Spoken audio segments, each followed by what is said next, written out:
జానకి ఇంకెక్కడుంది? అక్క వెళ్ళిపోయిందండి. పాలక పాలేరుతో అండి. వెళ్లే ముందు ఉత్తరం రాసిచ్చింది, చదవమంటారా? ఏముంది అక్కడ చదవడానికి?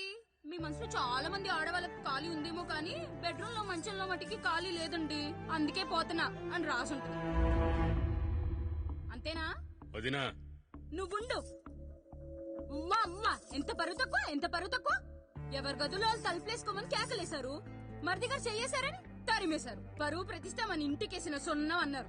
తీరా చూస్తే పని మంచితో సరసం సంతానం.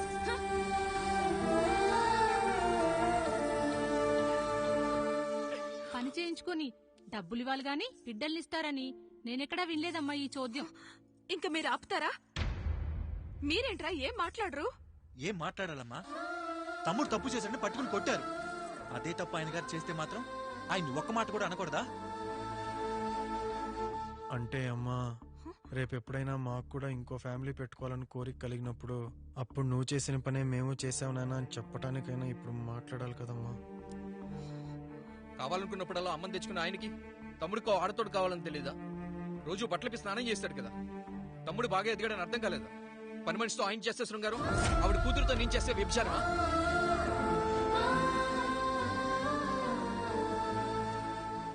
మాట్లాడవేంట్రా కాముడు? నువ్వు కూడా నా చొక్కా పట్టుకుని అడగరా? బాబుగారు అడగరా? అడుగు. నా భార్యకు పుట్టిన బిడ్డ నీ పోలికలతో పుట్టాడు, ఏం చేసావని అడగరా? బాబుగారు అడుగు. ఏమడగమంటారు బాబుగారు? నాకు మీ తమ్ముళ్ళకున్నంత జ్ఞానం లేదు. మా ఇంట్లో ఉండేది నలుగురు, కానీ బాత్రూంలో ఉండేది సబ్బు బిళ్ళ ఒక్కటే. నేను స్నానం చేసిన తర్వాత నా భార్య కూడా ఆ సబ్బుతోనే స్నానం చేస్తుంది. నా భార్య ముట్టుకుందని సబ్బు బిళ్ళ మీద కోపడతామా? ఆ బిళ్ళ కరిగే వరకు, మా మురికి వదిలే వరకు మీరేనయ్యా మా సబ్బు బిళ్ళ. మీ గేదెల్ని కడిగితే తప్పులేని నా పిల్లాని చేతులు మిమ్మల్ని ముట్టుకుంటే మాత్రం తప్పుంటున్నారే. వీళ్ళ ఉద్దేశంలో మీరు పశువు కంటే హీనమనా? ఏమిటి అన్యాయం?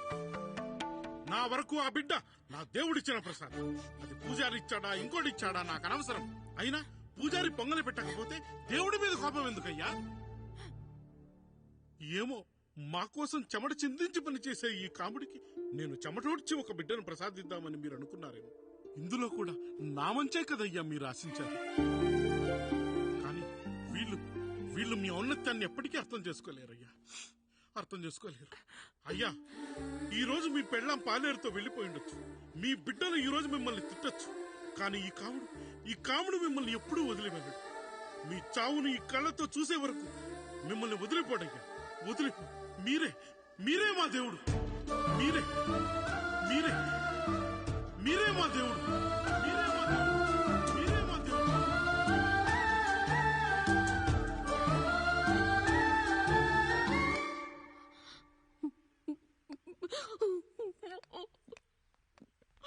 చిన్నయ్య కాఫీ. చిన్నయ్య కాదు, చిన్నోడు. నేను మీ అక్క కొడుకును. నువ్వెందుకు ఏడుస్తున్నావమ్మా? చిన్నోడా, పెద్దయ్య గురించి అలా మాట్లాడకయ్యా. పెద్ద మనిషి, డబ్బుంటే గుడి కట్టాలి, బడి కట్టాలి. వెళ్ళిన చోటల్లా కనిపించిన దానికల్లా బిడ్డలు నెచ్చుకుంటూ పోరు. ప్రతి ఊళ్ళో చెట్లు నాటించడానికి వాడేమన్నా ఆశ కూడా. గుప్పెడంత ఉల్లిని కోస్తేనే కన్నీళ్లు వస్తాయి. బారెడంత నా తల్లి మనసు కోసాడు. వాడి కన్నీళ్లు కాదు, రక్తం రావాలి, వచ్చేలా చేస్తా. మనల్ని ఇంతగా మోసం చేసిన వాడికి ఆస్తి, 3 పిల్లలు. నీకు మాత్రం పేదరికం ఒక్కడే. వద్దు చిన్నయ్య, వద్దు చిన్నయ్య.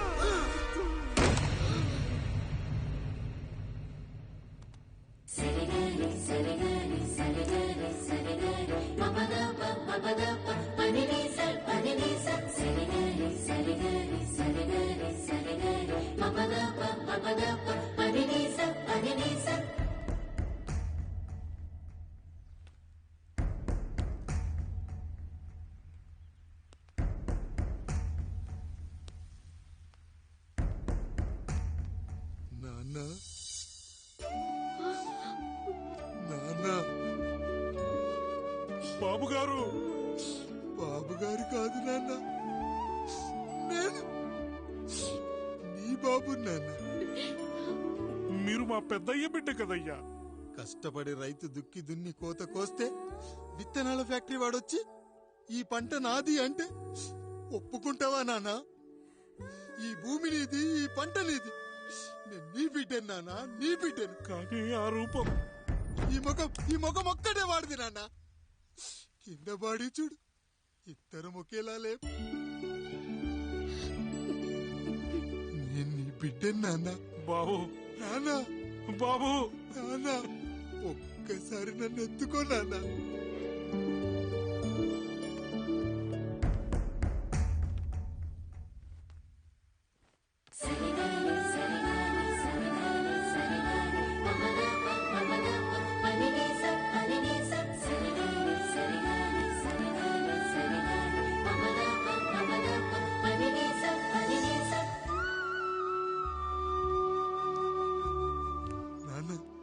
నువ్వెంత మంచివాడివి నాన్న. ఒకడు వాడిన టూత్ బ్రష్ నే ఎవ్వడూ చేత్తో పట్టుకోడు, అలాంటిది నువ్వు నోట్లో పెట్టుకుని తిరుగుతున్నావు. అమ్మ ఎంత అదృష్టవంతురాలు నాన్న, ఎంత అదృష్టవంతురాలు. చాలు బాబు, ఇది చాలు. చాలదు నాన్న, ఆ రాయుడు లెక్కేంటో తేలుస్తా. మన కుటుంబాన్ని ఇంత క్షోభ పెట్టిన ఆ రాయుడిని వదలనానా, వదలా. వాడంతేదో చూస్తా.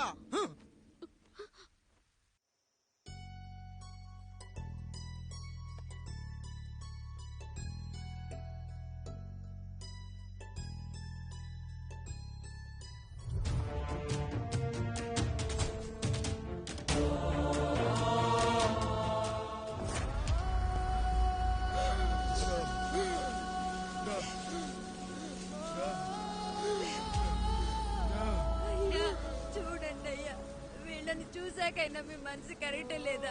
తాగటానికి నీళ్లు లేక చావు బతుకుల మధ్య కొట్టు బిట్టాడుతున్నారయ్యా. పచ్చగా ఉండే ఈ ప్రాంతానికి ఏం దిష్టి తగిలిందో ఏమో. భూమిలోనే కాదు, మా కళ్ళల్లో కూడా నీరు ఇంకిపోయేలా చేశాడా దేవుడు. ఈ కంత మీ చేతుల్లోనే ఉందయ్యా. చూడమ్మా, వర్షాలు లేక కరువుతో రాష్ట్రం కష్టాన్ని కూడా అరువు తెచ్చుకుని బతుకుతుంది. నా కాళ్ళ మీద పడితే ఏమీ రాదు, పైనుండి వర్షం పడాలి. అయ్యా మినిస్టర్ గారు, మీరైనా ఏదో ఒకటి చెయ్యండి అయ్యా. నేనేం చేయనమ్మా, ఇక దేవుడే మిమ్మల్ని కాపాడాలి. ఎవడొస్తాడో మిమ్మల్ని కాపాడడానికి. ఎన్నాళ్ళు అడుగుతారా ఎవడొస్తాడు, ఎప్పుడొస్తాడు, ఎక్కడి నుంచి వస్తాడు అని? పేదవాడికి కష్టం వచ్చినప్పుడల్లా ఇదే మాట. 70 ఏళ్లుగా హీరో రావాల్సి వచ్చినప్పుడల్లా ఇదే మాట. ఇంకా ఎన్నేళ్ళు అడుగుతారా? ఎవడొస్తాడే మిమ్మల్ని కాపాడడానికని మీరు మమ్మల్ని అడగటం, వస్తాడ్రా అని మేము మీకు చెప్పడం. అయినా సరే మళ్ళీ మీకోసం ఇంకోసారి చెప్తున్నాను, వస్తాడు. ఆకాశాన్ని చింపుకుంటూ వస్తాడు, నేలను పగలగొట్టుకుంటూ వస్తాడు. ఎవడు? దేవుడు. దేవుడా? రాయికి వరమిచ్చిన రాముడు దేవుడైతే, ద్రౌపదికి చీరిచ్చిన కృష్ణుడు దేవుడైతే, ఈ ఊరికి ఆయనే దేవుడు. ఆ దేవుడికి ఇంకో పేరే రాయుడు, పాపారాయుడు. పాపారాయుడు.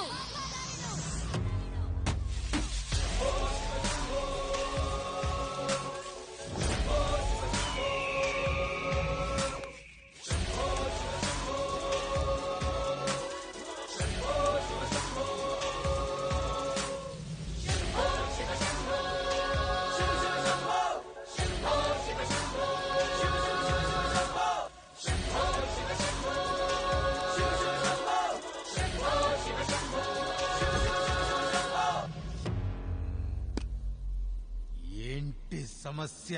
అయ్యా, ఊరికి కరువు వచ్చింది. అదిగో ఆ నలుగురు దాహంతో చనిపోతున్నారయ్యా.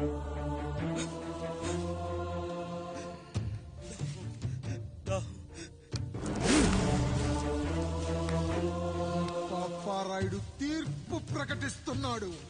ఈ గ్రామం ఇంతకు ముందెప్పుడు ఎదురవ్వని సమస్య. అందుకే ఈ సమస్యని నా సర్వేంద్రియాలను కేంద్రీకరించి, నవరంధ్రాలను బిగించి ఆలోచించి ఈ నా తీర్పు ప్రకటిస్తున్నాను. దాహంతో అలమటిస్తున్న ఆ నలుగురికి వెంటనే బావులు తవ్వించి వాళ్లకు నీళ్ళివ్వండి. అంత సమయం లేదయ్యా. మరో 5 నిమిషాలు వారి చేత నీళ్లు తాగించిపోతే చచ్చిపోతారయ్యా. పూజారి, మరి ఏంటిప్పుడు దీనికి పరిష్కారం? నృత్యం.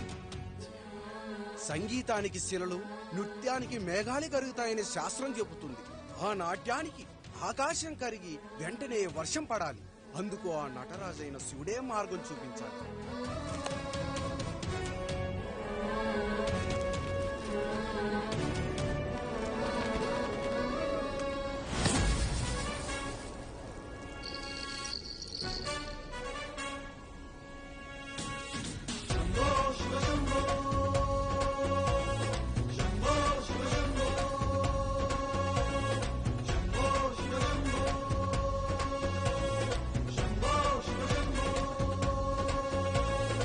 ఆకాశంలో మేఘాలన్నీ ఆవేశంతో ఏకం కాని ఊపిరి శబ్దం ఎదలో శంఖం పూరించే వేళ, నెట్టూర్పుల్లో నిర్వేదాన్ని పడగాలుల్లో సందేశాన్ని పడగళ్ళయ్యే ఆహ్వానాన్ని పంపించే వేళ, పాదమే ఆడే నాదం ఢమరుకమే కాదా, ప్రాణమే చేసే గానం గంగకు గుడి కాదా, గొంతులో దాహం దేహం దహించే వేళ, నటరాజుగా రాజుని నేరుగా చూసిన నింగిక నేలకు నది కాదా.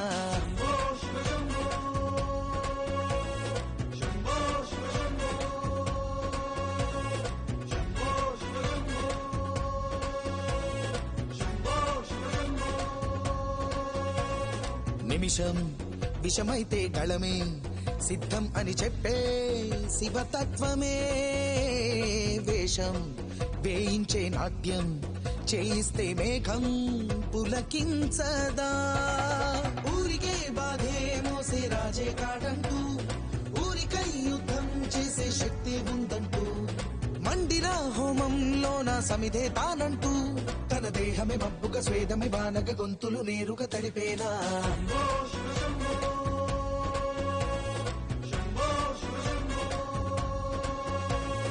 బాధను మండే గుండెకు నేనున్నానంటూ, గొంతులో గరణం నేనే మోస్తాలే అంటూ, అమృతం పంచే తీరు చూస్తూ ఊరంతా, తన మాటని గీతగా చేతని లీలగా దేవుని తీరుగా కొలిచేలా.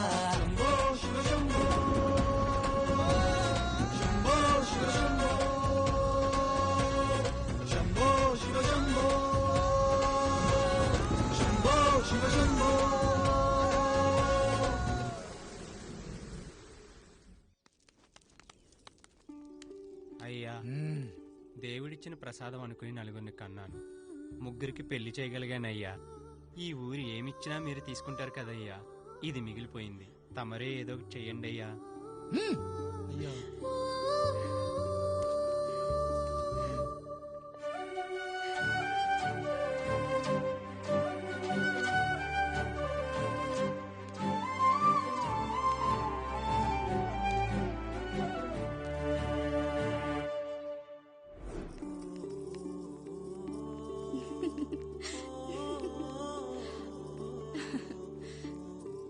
ఈ ఇల్లు, ఆస్తి, ఇంత గొప్ప భర్త, పిల్లలు, చాలా ఆనందంగా ఉందండి.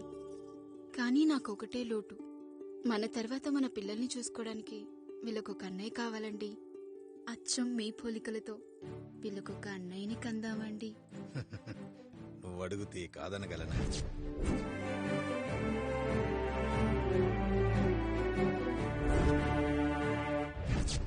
నానా, రాయుడెక్కడా? ఇప్పుడే వస్తున్నాను నాన్న.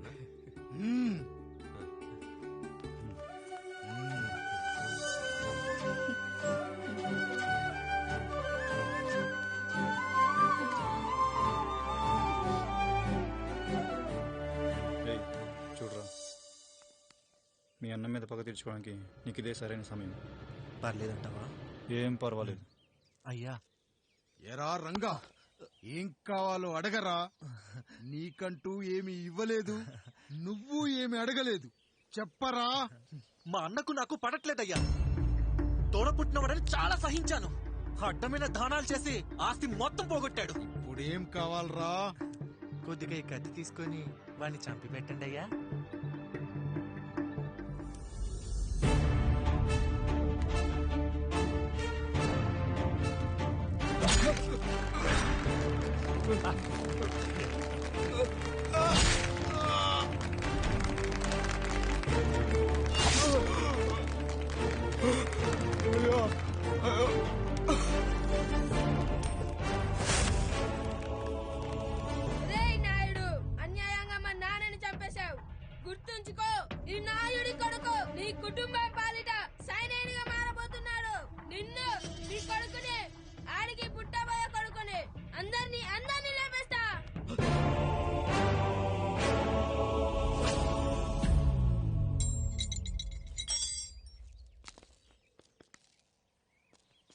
జరిగింది?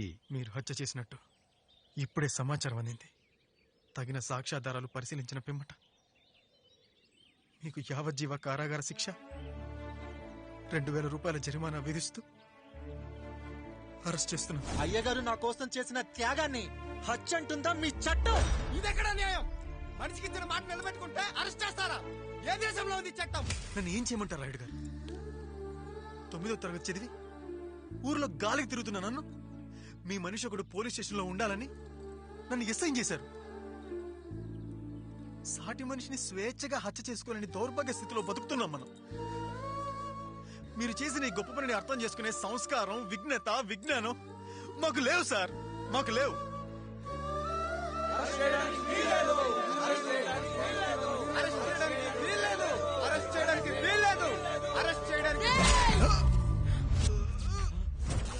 అయ్యా రాయుడు గారు,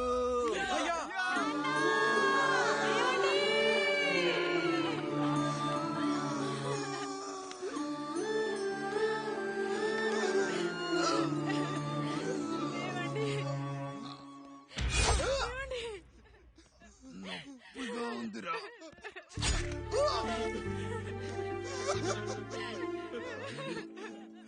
సుధా, నేను లేకుండా ఎలా ఉండగా?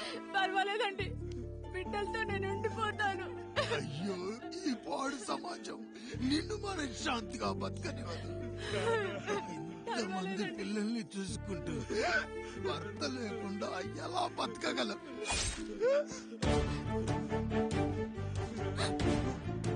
వద్దండి.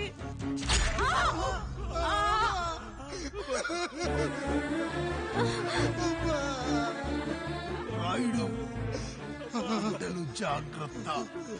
ఈ రోజు నుంచి వీళ్ళంతా నీ తమ్ముళ్ళు, చెల్లెళ్ళు కాదు, నీ బిడ్డలు.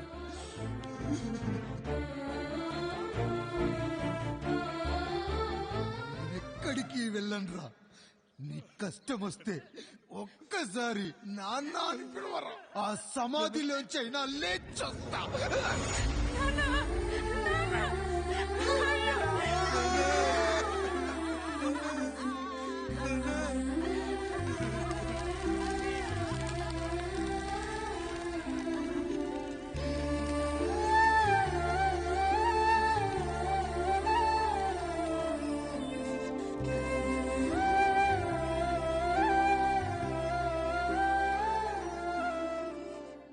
ఇన్ను మూలంగా 50 మందికి తెలియజేయనిదేమనగా, ఊరికి కొత్తగా వచ్చిన యాండ్రాయిడ్ తన తండ్రి పెదరాయుడు అని ఆస్తిలో వాటా పంచమని రచ్చబండిని ఆశ్రయించడం వలన గ్రామ పెద్దలందరూ రేపు 11 గంటలకు రాయుడు గారింటికి రావాల్సిందిగా కోరుచున్నాము.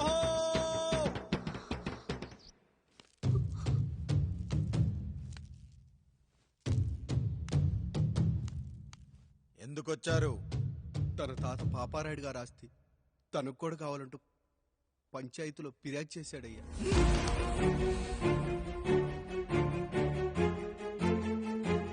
మస్తా గారు, ఆ దస్తావేజులు ఇవ్వండి. అయ్యా, మరి మా సంగతి ఏంటి? అడగరేంటి? అవునన్నయ్య, ఈరోజు మీ పన్మేష్ కొడుకొచ్చాడు, రేపు ఆ పాల్దం కూతురు వస్తుంది. ఇలా వచ్చినోళ్ళంతా మీ సంతానమని తెలిసాక అదిగో ఆ కాముడు చెప్పినట్టు మా ఆయన వాటా కిందో బాత్రూము, నాకో సబ్బు బిల్ల, నా పుట్టబోయే బిడ్డకో బొట్టు బిల్ల, ఇదే మిగులుతుంది. అయినా ఊరి జనాభా కన్నా అన్నయ్య పిల్లల సంఖ్య ఎక్కువైపోతుంది. వాళ్ళందరూ ఇంటి మీదకి వచ్చే లోపు మా ఆస్తి మాకు ఇచ్చేస్తే మా బతుకులు మేము బతికేస్తాంగా. అవునన్నయ్య, మా ఆస్తి మాకు కావాలంతే. ఎవరిని పట్టుకుని ఏం మాట్లాడుతున్నారయ్యా? ఉన్నప్పటి నుంచి ఆయన మిమ్మల్ని సాగుతూ ఉన్నారు. ఈ రోజు పెరిగి పండయ్యాక మా దారి మేము చూసుకుంటాం అనడం న్యాయం కాదయ్యా, న్యాయం కాదు. ఏ ఆయన నీకో కొడుకునిచ్చాడా? వాడి పేరేంటి? ఐఫోనా? ఎరా, ఆస్తి కావాలా? 4 బ్రష్లతో తోముకుంటే ఎక్కడ విడిపోతామో అని నా బ్రష్, టూత్ పేస్ట్ నీకు త్యాగం చేసినప్పుడు అప్పుడు అడగాల్సిందిరా, అన్నయ్య ఆస్తి కావాలి అని. ఎరా, నేను వాడిపారేసిన లంగోటాలు మార్చి మార్చి చొక్కాలు చేతిగుడ్డలుగా వాడారే, అప్పుడు అడగాల్సిందిరా, అన్నయ్య ఆస్తి పంచు అని. నువ్వు 6 నెలల పసికందుగా ఉన్నప్పుడు పాల కోసం ఏడుస్తుంటే నిన్ను తీసుకెళ్లి పసుల దొడ్లో కట్టేశానే అప్పుడు అడగాల్సిందిరా అన్నయ్య నాకు ఆస్తి కావాలి అని. రేయ్, మా తండ్రి గారు పాపారాయుడు పోలికలు నాకు, నా పోలికలు ఆండ్రాయిడ్కి. అసలు మా కుటుంబంలో ఏ పోలికలు లేని మీకు ఎందుకు ఇవ్వాలరా ఆస్తి? ఆస్తి లేదు, గీస్తి లేదు. Get out, get out, get out, get out, get out అని నేను అనొచ్చు, కానీ అనగలనట్రా? అనలేను. ఎందుకంటే మీరంతా నా తమ్ముళ్ళు, నా చెల్లెళ్ళు. రక్తం తాగిన దోమ కూడా వెళ్లేటప్పుడు కృతజ్ఞతగా ఏ మలేరియానో టైఫాయిడో వదిలి వెళ్తుంది. కానీ రక్తం పంచుకొని పుట్టిన మీరు ఈ అన్నయ్య కోసం ఆస్తి కూడా వదల్లేకపోతున్నారు కదరా. గుమస్తా గారు, నా యావదాస్తి నా తమ్ముళ్లకు, చెల్లెళ్లకు వాళ్ళ పేర్ల మీద రాయండి. నాకు చిల్లి గవ్వ కూడా అక్కర్లేదు. ఇక ఈ ఇంటికి నాకు ఎటువంటి సంబంధం లేదు. లక్ష్మి, సావిత్రి, మీ చీరలు విప్పేయండి. ఇక్కడికి వచ్చేటప్పుడు ఏ చీరలు కట్టుకున్నారో వెళ్ళేటప్పుడు కూడా అదే చీరలు కట్టుకోండి. వెళ్ళిపోదాం. దస్తావేజులు తీసుకురండి.